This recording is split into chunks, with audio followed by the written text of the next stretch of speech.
Good afternoon, everybody. Welcome along to this edition of the REC's Talking Recruitment webinar.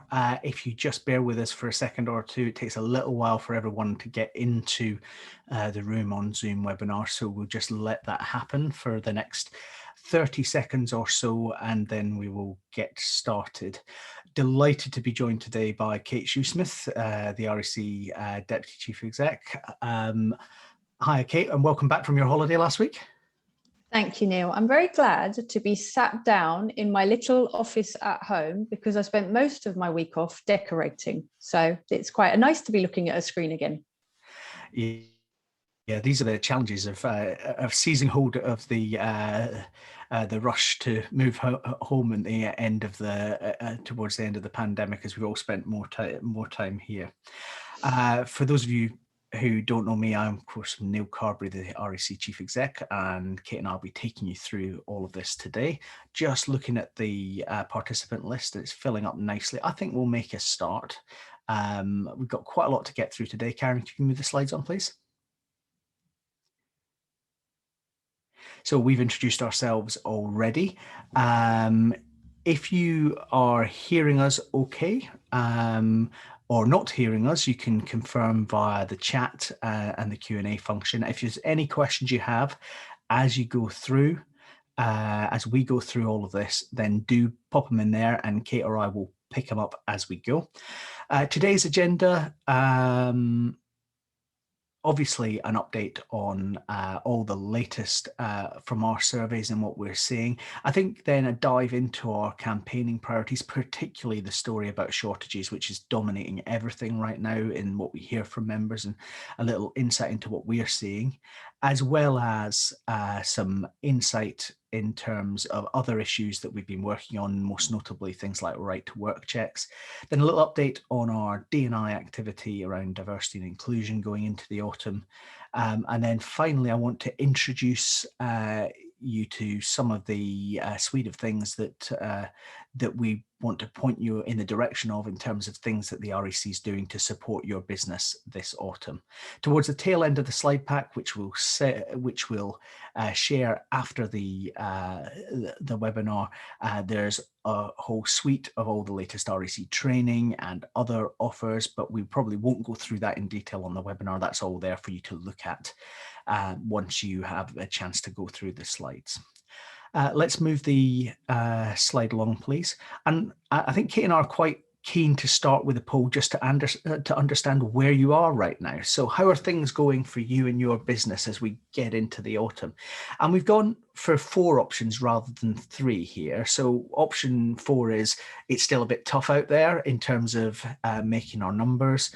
Option 3 is we're doing okay, but we split at trading well out because our surveys, as we'll go on to show that the industry is recovering, but we're interested as to whether you're in the full steam ahead space or whether you're really seeing either candidate shortages or shortages of your own staff really starting to circumscribe your own potential growth for the rest of the year.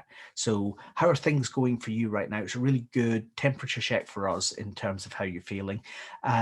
Could you launch that poll for us now, please? So Kate, I think this poll goes right to the heart of some of the discussions we've been having with members over the summer. Yeah, it really does. So I think one of the things that why this is important for us to ask this question and understand is we're engaged in a lot of conversations with external stakeholders and the media who are very interested in where the jobs market is right now, because it has been such an unusual 18 months and it's difficult to judge what the performance is. Is it against the normal that we had in 2019 or is it against the normal of 2020, which obviously is abnormal by anybody's standards? So answering this question will really help us in those conversations that we're having and government and stakeholder level, because it cuts through to some of the data that we'll come on to in just a second.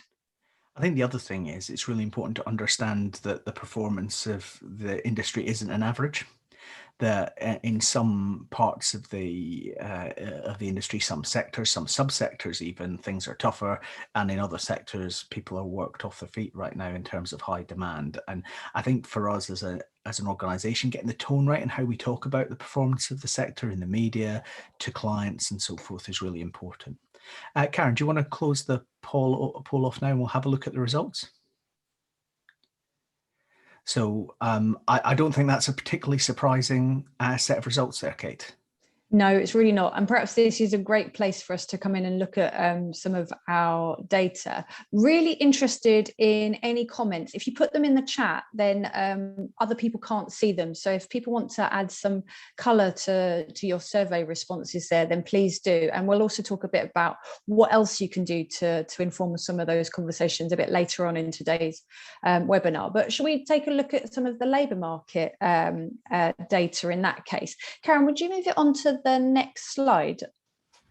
So the first thing we will show you, and if you move on again, one more, is these will be very familiar sets of data to many of you that tune into Talking Recruitment and look at the overall labour market picture. This draws on the ONS stats, and as we know, we have seen a very clear sense of that big drop in terms of the economic performance in terms of GDP, but it is going back up, and the predictions are that it will continue to rise throughout the rest of 2021 and recover towards pre-pandemic levels. One of the things that people are banking on is those saving rates that are still there, in terms of people, particularly from the middle class backgrounds, who have been putting away the money and not entirely certain of the economic recovery in its fullest sense. And so there's an awful lot of projections there that type of money is going to continue to see the recovery further accelerate towards the end of this year and into 2022. And actually, the job retention scheme and other government schemes have done their part in terms of maintaining the employment levels. And we didn't see that massive uplift in terms of unemployment to the predictions of the 10 to 15% that were originally made. Even now, when and looking at some of the Bank of England's predictions, they were talking about a 6.5–7% potential unemployment rate. They're even thinking that that's too high now for once all of the furlough is wound down entirely. So it's a really interesting picture that what we actually have right now is we have unemployment levels that really mirror where we were pre-pandemic. If we move on to the next slide, that makes sense, because what we've seen, we had Jobs Outlook out at the end of last week. That's our survey of employers on their hiring intentions in the short to mid-term, and gives us a very clear steer of where their confidence levels are in terms of both the economy and in terms of looking to bring in support in whether it's permanent or temporary staff. Hiring intentions there remained in the positive territory, and have been, if you look back at the graphs, have been in terms of hiring since August, September time last year. So, and all that's been doing is going up, which is obviously something that you've all been feeling. If we move on to the next slide, other side, just please. Before we move on to that, Kate, I think there's a really interesting point here. I think it was mentioned in the chat by Paul. A lot of the surveys we're seeing out of the CIPD from hiring managers at the moment are saying, yes, we're up for hiring, we're going to do it, what our surveys are showing. But actually, what we're not yet seeing on the client side, and I'll come on to this a bit later, is the real sense that things have changed more fundamentally. And I like to tell a story about there's a well-known honey brand. It's just along the street from my house here, and they have an easel outside the plant now that is trying to do direct recruitment in Oxfordshire at £9.50 an hour for 12-hour shifts. And I look at that easel and I think, guys, you're going to need a better plan than that. And I think that piece around how long will it take for that demand to realize that doing things the same old way isn't necessarily going to work for them to feed through is going to be a really interesting thing to watch over the next 6 months. And I think you're just about to come on to some of the reasons why those drivers exist. Absolutely. But to your point is, I think your local factory just needs to look at this graph on this slide, which is the staff availability. And all you can see there is that massive peak, and they mirror each other. So the graph on the left-hand side, as I look at my screen, which shows about the billing rates, and you see the straight down drop when the pandemic hit, and then how it goes rapidly up. And the inverse of that is the availability of staff. We have never seen a picture like this in terms of staff availability. Jobs Outlook has been conducted for the last 24 years. And this set of data on literally every front is showing us at record levels. So whether it's in terms of perm placements and temp billings, the need to respond in terms of salary levels has become part and parcel of that conversation. But it is, where's the availability of people in this? And actually salaries and pay are only part of that picture, I think is all important. How you then communicate that, and I've just read the comments that you're referring to, that how you then communicate that to the client side so that their expectations are realistic, I think is going to be all important. One last piece of data before we come on to that, just so people have the full set. If we go to the next slide, Karen, is to look at the job advert rates. Now, you will have seen this across a number of platforms where we are now back to job adverts for the most part being pre-pandemic levels, and in some cases, and particularly in some sectors and some regions, being above pre-pandemic levels. And that is that mixed picture of where you are based and that sectoral and occupational piece that's all important here. And while we're seeing the postings going up, it's playing into the labour shortages. So what's actually happening, we've put up some of the occupational areas where we've seen a percentage change in really the highest terms, and you can see the various occupations there. If you look at something like nurses, when you look at the percentage change, it will say 0 in terms of job adverts. That doesn't mean to say that the postings are filled. It's just that those vacancies have continued to exist. And that's no longer the strategy in terms of how many job adverts are being posted out there to look at. So that's just the last piece of data. And Neil, you were going to come on and talk a bit more about what we're really seeing in terms of the labour shortages and how we can explain some of these trends. Yeah, thanks, Kate. Karen, if you move the slide on. I think when we approach the issue of labour shortages, there's clearly a lot of heat in the media at the moment.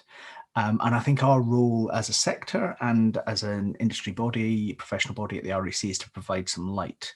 So at the risk of being a bit flippant, when it comes to geeky contemplation of the British labour market, I'm your guy. So here's a little bit of our initial thinking on what's going on and where the opportunities lie for the industry, and then Kate's going to talk a little bit about what we're doing on the campaigning side to help try and ease some of these shortages, both facing into the government, but I think importantly also facing into client businesses, going back to what we were saying a few moments ago. So move the slide on again, please, Karen. So Kate's run you through the data. It's really clear that there are significant shortages. Yes, there are arrowhead problems in logistics, in food manufacturing, in hospitality, but actually things are tight pretty much across the board. There are relatively few sectors, going back to the poll results a few moments ago, where we aren't seeing difficulty. And it's worth noting, by the way, that is, while things are pretty sharp here are sharper here in the UK than in most other jurisdictions, that candidate shortage story is common to our sister federations around Europe and in other Western countries that are at this phase of recovery from the pandemic. We've seen lots and lots of media interest in terms of trying to explain what's going on, and I think what we're trying to do is educate the debate and offer insight, and particularly position the industry as having some of the solutions onto how to do this better. Few examples on this slide. We've been presenting to chief execs of client firms, either via the CBI. I know, Kate, you did a CBI Monday morning call with business leaders there. I'm doing 70 retail chief executives next week with the BRC to talk about what's going on and how they need to get their hiring strategy right. We're using our media profile to set out a nuanced and non-political analysis of this. People have noted, Neil noted in the chat, the supply chain issues around delivery, some of which might be about Brexit, which automatically carries with it a huge political overtone. Some of it is about other things like recovery from the pandemic and the economy changing shape. I think it's really important that we are led as an industry from the facts of the matter. And I think in particular, and hopefully this is what this webinar is part of, is working with all of you to support you to have high value added conversations with your clients, where you can help walk them down a path that, even though things are exceptionally tight now, will put them on a better footing for the future, and importantly, deepen your relations with them. And part of that, of course, is what we're doing with government. If we move the slide on. So what is our analysis? Well, let's start from the good news. Some of this may be temporary. There are a couple of reasons to believe that some of the sharpness that we see in shortages right now will ease over time. Firstly, the economy has changed shape in the recession. So what we've had, the jobs we're creating now are not necessarily the jobs we had before. You can tell that the labour market is clearing, because last month the ONS stats suggested we had the highest number of people starting new permanent jobs in years. So there's a real sense that candidates will come back to the market when they find where the market is. And they're also thinking about individual candidates' confidence, potentially more candidates to come to the market, both in terms of those on furlough or on the SACE scheme who will be coming back to the market over the next month or so. But also, if you think about hospitality, a lot of hospitality jobs are done by young people who are also studying. They often live at home. Ask yourself the question, if you are a 19-year-old who might have worked in a pub this summer, what influence would your mum and dad have on you as to whether you want to go out to work in the pub this summer as opposed to next summer or any other summer with the pandemic ongoing? So I think there's a confidence thing that will come back. The final bit is Brexit, and clearly there are issues with supply, and there's quite a hackneyed trend in photographs of empty supermarket shelves posted by people on Twitter and other social media sites at the moment. But I do think that there's a bit of Brexit to come in terms of working through how goods make it seamlessly across the border, even though they also have to meet new customs standards. And I think that is a learn as we go thing. So as we go forward, I think Brexit gets smoother as we get used to the new rules. The economy's changed shape, and hiring starts to meet that, and more workers come back to the labour market. There's an element of pay as inflation as well, which will act as a driver. So there are some reasons to believe that the particularly sharp point that we're at now may be something that is a particular problem through peak up to December this year, and then perhaps gets progressively a little bit easier in the spring. But, and it's a large but, next slide, please. There are huge long-term challenges. Let's be clear here. We had driver shortage problems in 2015, before the referendum, before supply chain issues were something that we thought long and hard about, before the pandemic. What has actually happened in this period is a good principle of lean production. The whole thing's been pulled taut, and it's breaking in the areas where we were weak before. We know that we have challenges on how we deploy labour, how we engage staff, and how we develop new new skills to meet the needs of the future. I think a particular driver of that concern going forward is demography as well. For years, we've been worried about, for instance, the aging of the construction, the engineering, the driving workforce. Every one of these discussions gets my favourite fact, which is that 50% more babies were born in the UK in 1964 than in 1977. As the baby boomers retire, the domestic labour force is going to shrink a bit. And of course, what we don't have that we had in the 10 years previous was a larger domestic labour force acting visa free to come in and fill those spaces. What's really important politically is to say that government wants some of this. They want a bit of pressure in the labour market to run things hot and to push wages up. And we need to acknowledge that, but also remind people that there are consumers as well as producers in the labour market, and remind people that things have to be done in ways that keep businesses profitable. For us, the sum total of all this is there's a big message for the industry to take to clients, which is, yes, it's particularly tight now. Yes, there are some short-term issues that make it so, but the tight labour market overall is here to stay, even if this particular crisis isn't. And for clients, that means getting it right matters more than ever. I'll give you a little example from a member I was talking to a couple of weeks ago.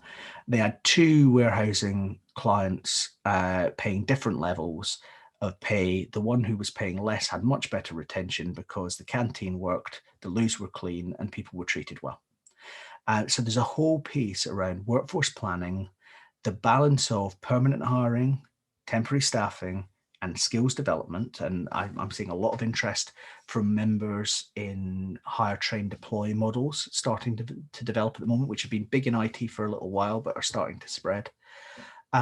That piece of workforce planning is where my friends along the road at our factory need to step up.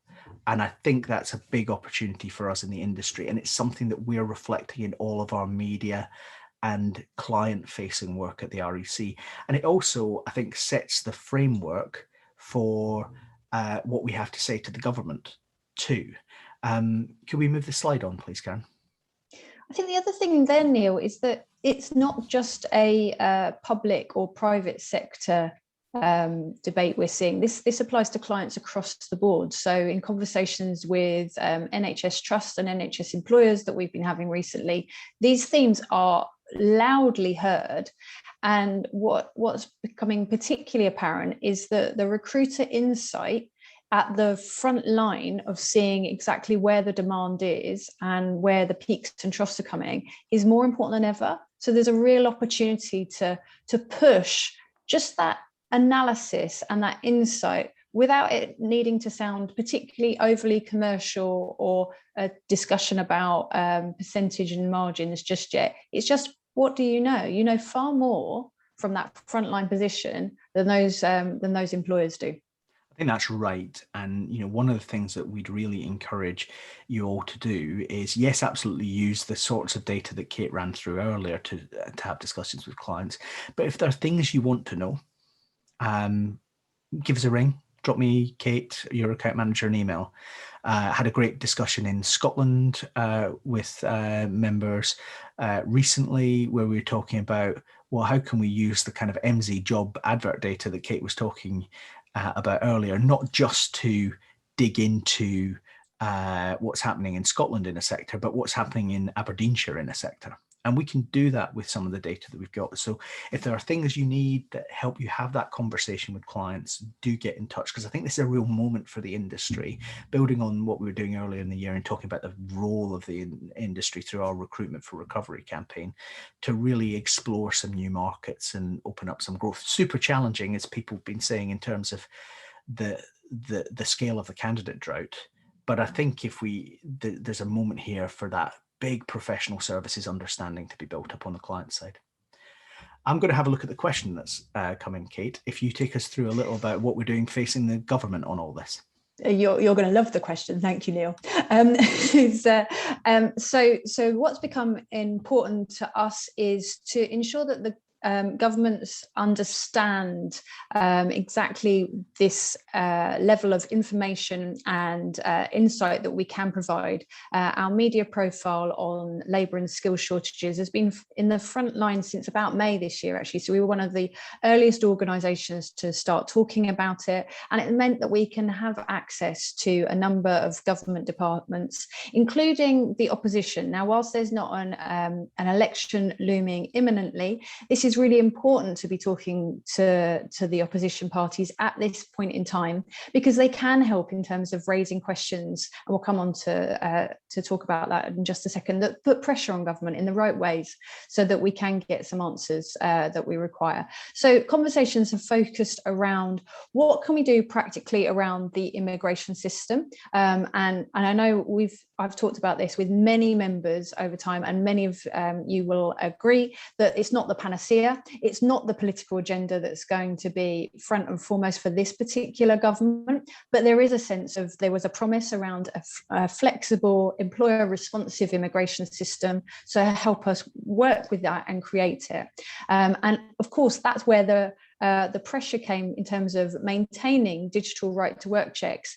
It took a huge amount of effort from the team to get there. A number of conversations with Home Office behind closed doors and publicly, where we were batted back time and time and again, right up until the 11th hour, but we kept the pressure up. And the reason that was successful was because of all the insight we could provide around what it was causing in terms of the delays it might put into putting people into roles.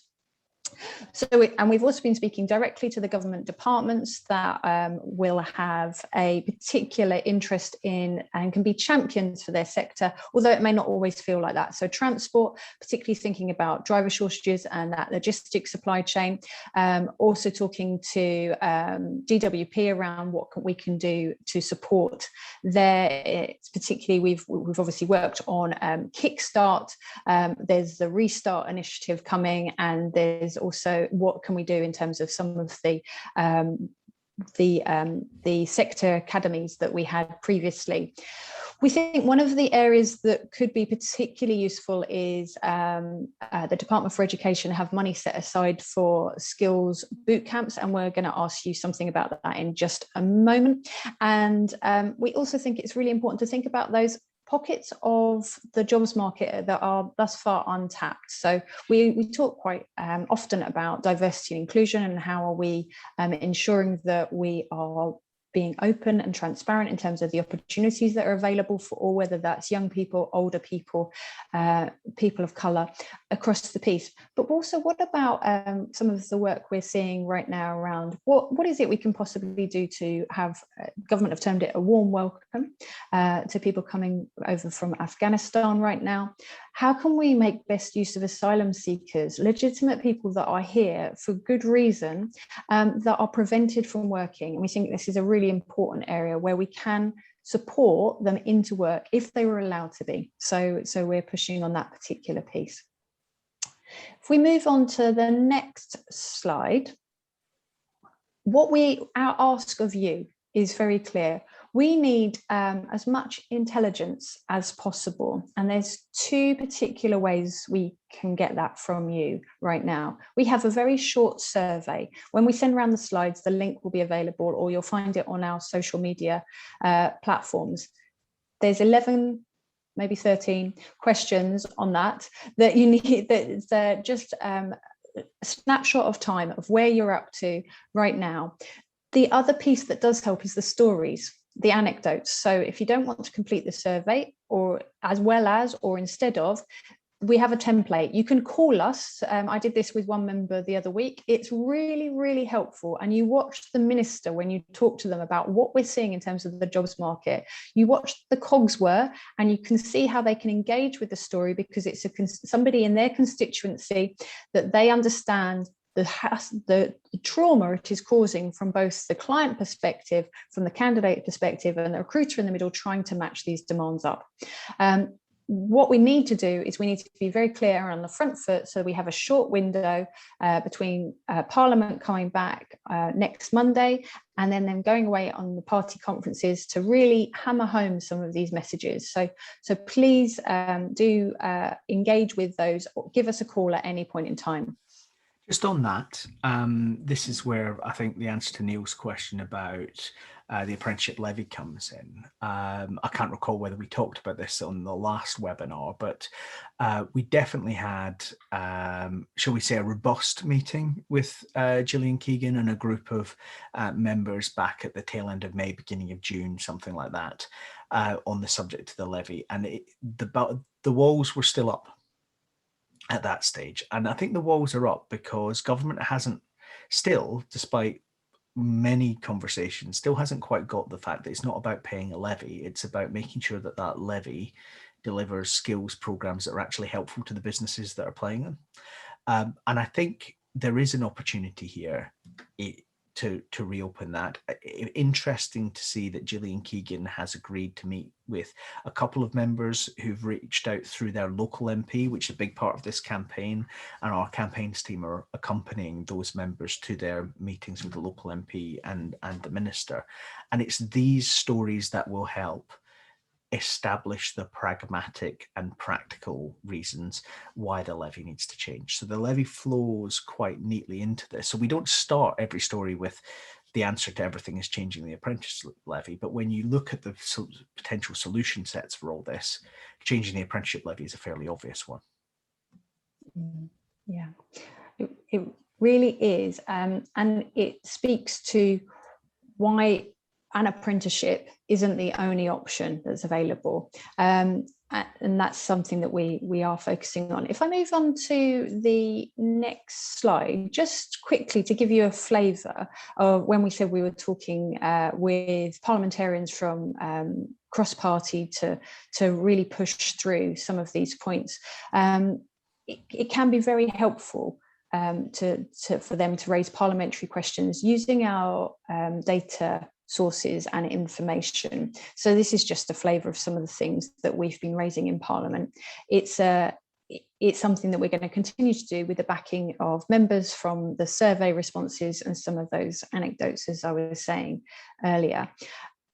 The next slide, because this is where I want to just come on and talk a bit about, we've mentioned skills boot camps a couple of times now. So part of that meeting with Gillian Keegan that Neil referred to, the response from the minister there with responsibility for apprenticeships was, why can't you use skills boot camps? Department for Education has put aside funding to provide some training to help people into jobs. The outcome from that is a guaranteed job interview. And our point of view is, well, perhaps we can be more prescriptive than that and more helpful, because why can't we, if there's training, why can't we directly link it up to the an outcome of a job when we have jobs available? Through quite a bit of conversation with the Department for Education on the back of our meeting with the minister, they are intrigued by and interested in the perspective that can be given by recruitment agencies into where those hotspots around training are. So there's already a boot camp that's specifically for the IT and digital field. There's quite a lot of interest in whether there could be others around the logistics supply chain. Green skills, what that is TBC, but understanding where the jobs might be, particularly if you think about COP26 coming down the track later this year, there's a real interest from government there. What they've asked is, how would such funding need to be appropriated? Is it something that would need to be delivered by a certain skills level, so the qualifications levels that we are perhaps familiar with from the school system? Or is it something else? So we're going to make this poll live now, because it will just give us a sense of whether this is something that you think is useful to you. So you can tick any or all of these as you find them applicable. Do you think that if the focus was on training at Level 1 is your entry level skills. Level 2 is broadly equivalent to current GCSE system. Level 3 is equivalent to your A levels, your NVQ side, and then higher up. But the bit that we're probably most interested in, if you think it's something else, is what is that something else? Because skills boot camps can support short-term training courses. They can support the job interview process, but it's that overall package of how do you find work? How does it lead directly to employment that's of most interest to us? And this will help us in terms of thinking through how can recruiters bid for funding in the future. It will be a different pot from the levy pot. So this is something that could be available to help with some of those job requirements, although the training means that they won't be available and people won't be available immediately. Yeah, it can feed this whole hire, train, deploy model in particular. And if you want a more workplace definition, generally speaking, higher skills are the sorts of things that you might be able to get a visa for, that you might hire someone at 18 to do onto a training program. Level 1 skills are really employability skills, with a platform between the two. While people are voting on that, Kate, I'm going to draw your attention to Deborah's question in the Q&A, which I'm going to openly admit I don't know the answer to. And if you don't know the answer to either, we can come back to it afterwards directly. I don't. So Deborah, we'll come back to you on that. I'm not entirely certain why. So this is a question about why calendar weeks accrued and hirers' collective facilities have been removed from the temporary assignment details form. We'll check in with Lorraine Largy on our team, who knows the answer to all such things, and revert. And the other question maybe worth picking up here is Simon's around if we bring people in from Kickstart, and I know you are the REC's Kickstart guru to your eternal frustration. Yep. Is there... in terms of what we're doing, is there some opportunity to access REC recruiter training? And I think the answer to that is that we're still discounted REC training. And of course, if they come through our framework, we can support people that way. Yeah, so you can apply for Kickstart available for 16 to 24-year-olds on universal credit. The program has got less prescriptive than perhaps it was at one stage, where you can work either directly or via a gateway. REC is a gateway organisation. To find somebody to do your Kickstart. You should consider Kickstart as paid work experience, a work placement for 6 months with a young person who needs support into the jobs market. Many of our employers that are working with us on Kickstart are seeing it as an opportunity to build and grow their own, to find talent from the very starting point of their career, and to shape them and mold them in the way that will really suit their recruitment businesses. And it's been working to good effect that way. It hasn't been without its difficulties in terms of the administrative side, but once you get through the administrative side and we can support that, you get there.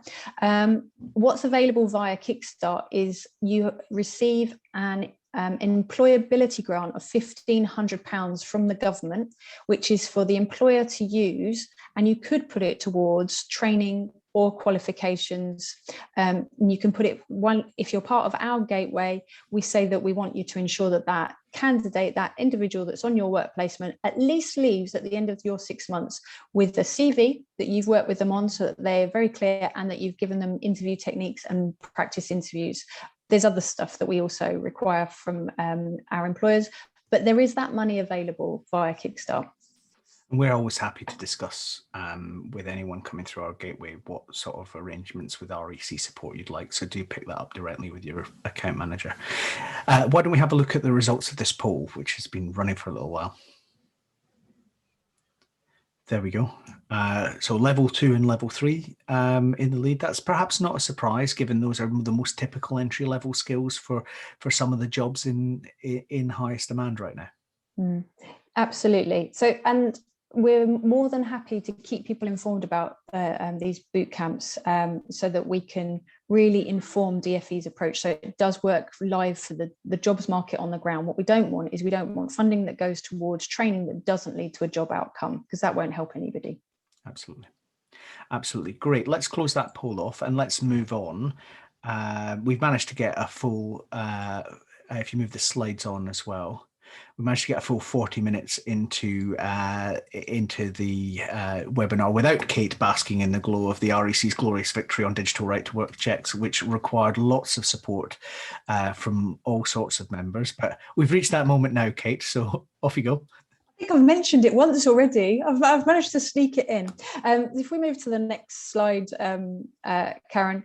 So the good news, I hope you're all aware of this, is that after the third time lucky, Home Office have extended the current system of checks, which was seen as a temporary solution whilst we were under lockdown, has now been extended to April 2022. So you can continue doing those right to work checks over an online call.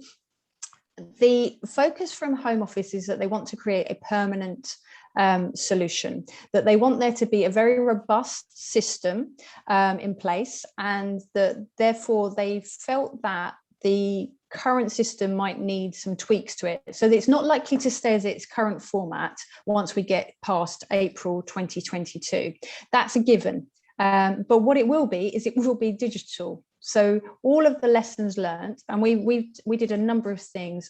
We wrote a joint letter and a freedom of information request with APSCO to ask, where's the Home Office's risk assessment for this? The answer that came back was, it wasn't very clear. So we spent a number of conversations talking with members to get an understanding of how many right to work checks were going on per week, and why this system needs to be maintained as it is. And we got really great responses to that. So we will continue to work with the Home Office now on what that permanent solution looks like and how it will best fit the labour market, so that and really and truly, I think one of our key points here that spoke to the government team in particular was, how is it that you can do these checks online for those people outside of the UK but not for UK nationals? So that's where our focus is what do we do to make sure that this works for homegrown talent? Absolutely. If we move on to the next one, is Neil, I think you've been having a number of conversations here in terms of thinking about what is it, and it goes to what you were saying earlier about workforce planning, I think in particular. Yeah, look, I think it's really important that we acknowledge the REC members in health and education have had very different experiences over the last year by comparison with those serving the private sector. In some cases, particularly if you were servicing ICU during the surges of the pandemic, really pulled taut, but also some in healthcare, feeding electives, having a much tougher time. But what's come through all of this, both in health and in education, is a real sense from both main departments that they understand that workforce planning need that we were talking about earlier. And I think increasingly in places like NHS E&I, an understanding that the current frameworks are not sustainable in their current form. And we're definitely getting, I know Kate, you've led on a few of these meetings, a sense that there is a deeper and more sustainable relationship that they would like to build. Helen Whately, the care minister, wrote to agencies recently about avoiding off-framework supply to the NHS, to which the correct answer is, well, off-framework supply happens because on-framework supply is undeliverable. There's a really clear agenda, I think, for us in both these sectors going forward. And I think the return of in-person sector group meetings and some of the group meetings we've been doing with NHS employers, with NHSE and with the departments is beginning to open up a kind of new debate about how we make these frameworks effective in meeting the needs of the public services, but actually also meeting the sustainability needs that the REC members have. Is that fair from your perspective, Kate? I mean, you might like to say a little bit about what you've been doing in health. Yeah, it really is. I think one of the key things, and it's whether it's health, education, any of the other the public sector side, is really embedding this understanding that temporary work is not a something that happens because there's a panic situation, or it's a short-term deliverable. Actually, that's because it's being driven by a number of forces, not least by the candidate's choice now. And trying to ensure that that perspective is understood by the end hirers, the end users, has been part and parcel of these conversations. We've really found that actually that sentiment of why do people work this way and are choosing to work this way has become much more apparent, and it's something that we can have really good engaged conversations with the unions like RCN on. They get it, they understand it, so it's about us informing and ensuring that perspective is informed by the hiring partner as well. I think that's absolutely spot on, Kate. Now, before we move on to the next section, a couple of things to mention that aren't in the slides. One is a response to one of the questions that we've had about links to Job Centre Plus, and that being obviously a critical part of resolving the candidate shortage. You know, youth unemployment is still high in pretty much every jurisdiction around the country.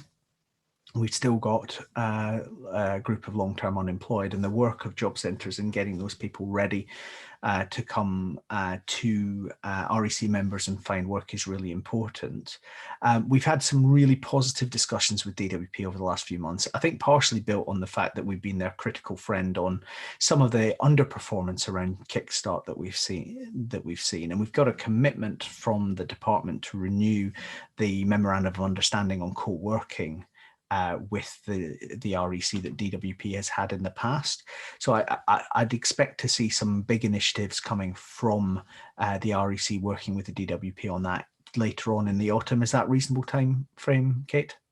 Yes, and in particular, we're looking to see how we can make some of the lessons we've learned from things like Kickstart really embedded into future programs. Yeah, there's a big theme here actually across all of this policy, which is how do we have a pragmatic and solutions-focused discussion with government where we don't beat them over the head with talking points that we've used for years, but likewise, we expect them to leave the trite sound bites behind, whether those are Brexit immigration ones or whether those are ones about training and skills in the Apprenticeship Levy. And I think there's an appetite for that, certainly amongst the senior civil servants and the ministers that we're talking to. So some opportunity there. The other thing that we haven't popped in the slides, but it's a bit of an update on what we said in previous webinars is clearly we had a massive change on IR35 in April in the private sector. That goes hand in hand with a lot of the pressure around supply chains that we talked about in previous webinars. I think particularly thinking about questioning of umbrellas, potential umbrella regulation. Just to update you, that umbrella regulation, those legal clauses are now being drafted. We are seeing them working with government. So we're having a live discussion looking at text for regulation. Do keep involved with groups like the Employment Policy Committee and some of the consultations that we're sending out, because they're going directly into discussions that are crafting those. But we're also talking very closely with HMRC on some of the things that you might be seeing in the market that don't go with the spirit of where we're trying to be and don't deliver a level playing field for REC members. So if you have concerns about things you're seeing, do always bring them to us. It's not just from the point of view of the REC's own professional standards investigation and the Professional Standards Committee. It's also that we are talking to HMRC about what we're seeing in the market every day and helping use that to shape both HMRC enforcement action where bad practice is happening, and to shape the future legislation and whatever the single enforcement body does when it arrives. Government commitment to a single enforcement body is still very strong, but the body itself is probably a couple of years away because it requires legislation. Shall we move the slide on, please, Karen? Kate, do you want to introduce a little of what we're doing on the diversity and inclusion side? There's some very exciting, strictly related news. I know this may be the first time that Strictly has appeared in one of these webinars. Yeah, I think it really might be, even when Vince Cable appeared. If we move on to the next slide, we have recently appointed, and we announced this at our conference back in June, 2 people to work with us as ambassadors for the industry, who can really support our understanding of why D&I matters and how it can help in a business context. For those of you that you don't know, our new ambassador, Scarlett, was one of the runners-up on The Apprentice, seeking funding for her recruitment business, and has really driven a business that's centered around how does she have an inclusive approach to her recruitment strategy. She has a deeply personal relationship with this and a real commercial understanding of how it works from her own recruitment business's perspective. And Hugo Monya, who is known as a sports personality to many of you, I am ashamed to say that when I was in a call with him, I had no clue who he was, but he's incredibly amazing as an individual. He also brings a really deep understanding of the business side of this. He acts as a reverse mentor to blue chip CEOs to highlight why it matters in terms of their diversity and inclusion strategy. And he outlined for us how he has been supporting those businesses in terms of really embedding it in their commercial deliveries. So for us, it's about how do we ensure that people with their expertise can pass on some of that understanding and embed it within our own businesses, our own membership businesses. If we move on to the next slide, we're also working on a number of quite practical pieces for members. So we've so we are part of, for instance, the Youth Employment Task Force that's been looking about how do we support young people who maybe are in danger of being left behind by the recession caused by the pandemic. We're also part and parcel of the government's working group that's looking at 50 plus choices. It's sponsored by the Minister for Employment, and we're seeking to update some of our guidance around more age inclusive recruitment practices. All of this is developed from, if you saw our audit earlier this year, where we were talking to recruitment businesses about how the makeup of our own staff looks right now and where we need to prioritize. And the other piece we're working on is the Centre for Data Ethics and Innovation has approached us about the use of AI within recruitment. It's worth noting that on the horizon is an EU directive which specifically makes mention of the use of AI in recruitment in it.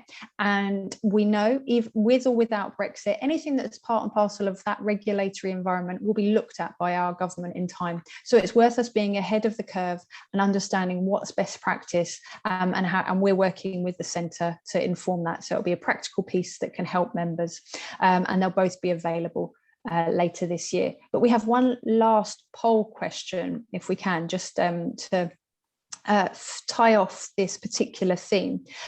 We just want to know where you see any investment around D&I for your own business and what impact this could possibly have. So if we make this live, the options should be fairly apparent to you. Choose just one of these if you can. So it's about whether you see this as having an impact in the short term, the long term, both the short term or long term, or neither.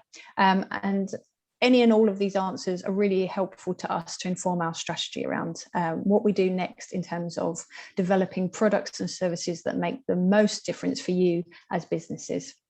What's really interesting here, I think, for us, Kate, is getting a sense of where you all are as members, because everything we've just talked about is about what advice can we bring to you. Some of it is also, we'll be talking to Hugo and Scarlett about what we can do inside the REC as well, both in our own business, but also what sorts of advice, what sorts of things can we do that really make a difference to both the purpose and to you all as REC members. And I think this question is embedded in that consideration that we're giving it at the moment in terms of, well, is it a standard? Is it a guidebook? What sorts of things will make a difference for recruiters in coming back to that really practical and pragmatic set of solutions we're looking for?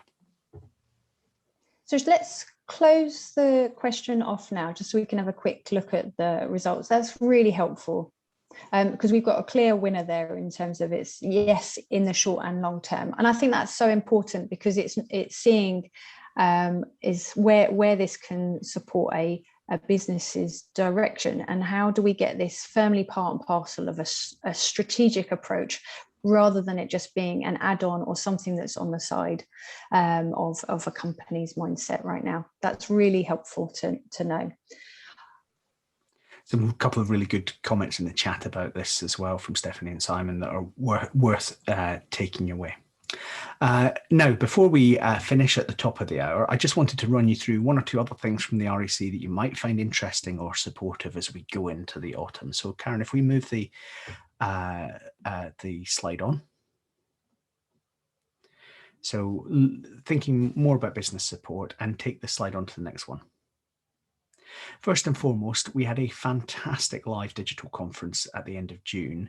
It's full of content from the client side, from major businesses, from political thinkers, for people who are in the industry and people who are thinking about the industry from the point of view of technology, international growth, the future shape of our recovery. All of that has been packaged up in a guidebook for you, a digital guide, which is available on the website now. So basically, it's like a dressing up box. Open it up, dig around in there for some stuff that it feels relevant to you. There's lots of top-notch content, very practical, very business related there for you to access. Do make sure that you use that as a bit of a reference library for some of what you're thinking about. And if we move the slide on. Likewise, we're going to build on that with a new series of business advice pages with videos and core guidance over the course of the autumn. Now, my principle here is that your REC subscription you should expect a couple of hours of support to point you in the right direction on key issues that you're thinking about.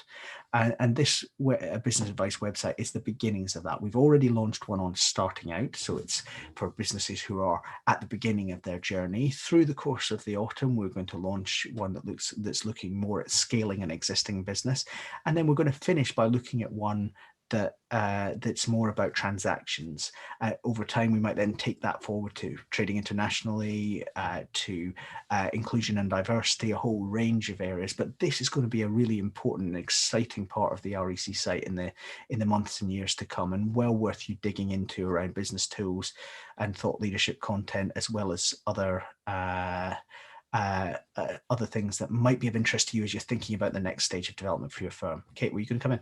I think there's a piece that's around that transactional side. We're getting tentative signs from members thinking about, well, where's their next step there, and off the record conversations with us are perfectly welcome. So if people want to talk about where they're going and how that might affect their business, it will help. It will also help in a selfish way. It will help inform some of our pages around here, because it's the tentative steps of where's the recovery heading now.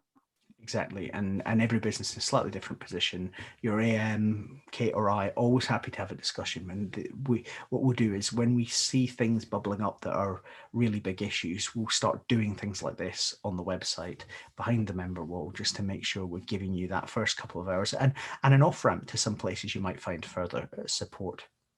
If we move on to the next slide, and link to that, the REC business partners are part of this, and they are delivering a range of thought leadership content as part of the membership subscription and linked into that business advice theme. And clearly that's one of the ways that you can find further support at discounted rates through your membership. Next slide, please, Karen. The other thing that I think is always worth stopping off is the podcast. Now, this is on open access. It's a half an hour long. It's your drive to the office. It's while you're out and about doing things, on the way to the shops. Really light bit of an update for us, conversational discussion of something really interesting. Picked out a couple of episodes here. Digital transformation of the industry, that's me and Phil Selleck talking through how he as a technology professional has come into advising the industry and what he sees as the trends from really high tech areas like digital delivery of media that will come on stream for us as an industry in the years to come, and what that means for us as a business. And Kate, I know you presented the one on recruitment service ethics, but clearly staff performance is a huge issue at a time like this with so much pressure on the industry as well. So do take a look at all of that. Move the slide on, please. Then a couple of pointers towards hubs that might be of interest. Firstly, clearly Brexit is done. It has been delivered, but international trade is really important, as is immigration, to the UK as a global trading economy. And we never forget that recruitment is a world-leading industry delivered from the UK, not just in the UK by REC members. So do check out the International Trade Hub, which one day will change its URL from rec.uk.com/Brexit, but it's full of guidance, not just on the TCA, but all sorts of things about trading in international markets. And if you are interested in international markets, just draw your attention to the WEC Global Conference, which is taking place online next week. When you get the slides, there's a link there to the program and to how you sign up. You have to put up with Kate and I again on some of the sessions, but I think a really good insight into different markets around the world and how the industry is developing. And if we move the slide on one more. And likewise, we've also developed a really strong hub on returning to the workplace, everything you need on vaccinations, on hybrid working, on rights and responsibilities around returning to the workplace. That's all there on the website for you as well. So those two hubs, international trade and returning to the workplace, both available for you to dig into and get the advice and the feedback that you want. And if you move the slide on, please. And of course, Recruitment Matters is always available for you. Lots of interesting insight there. So hopefully you feel that's a suite of support from us at the REC available online that you can dig into, that's relevant to where your business is now. And of course, we've got sector meetings, regional roundtables, at the moment still happening digitally, but we're going to transition into more in-person meetings because we know how important networking is over the next few months. And finally, just the big close, if we nick on a slide, please, Karen. One more. REC Awards are back on the 25th of November. Thank you to all of you who entered. Do come along. It's going to be our first in-person event, and have and do come and have a great night. We all know we're recruiters, we like a party, and this will be our first party in a couple of years. So I know I'm really excited about it, and it's going to be a fantastic evening. So do consider coming along if you've been nominated. The rest of the slide pack, which you'll see later, has all our latest learning and events and qualifications schedules for anything that might be of interest to you and your business. But those were the things we really wanted to cover off today in terms of an update on where we think we are on labour shortages, what we're seeing in the data, and some of the business advice that's available for you. Kate, thank you for joining us on the webinar. Thank you, and it's nice to hear from so many of you. Yeah, it's been really nice to see a lively chat tab through all of this. As always, just get in touch with us. Like any membership organisation, the phone never rings enough from the members. We are your organisation. Thanks to all of you for joining us. Thanks to Karen on the events team for doing all the tough technical stuff for us, so that Kate and I can just hold forth as is our want. And have a great rest of your week, everyone. And hopefully the sun will come out at some stage.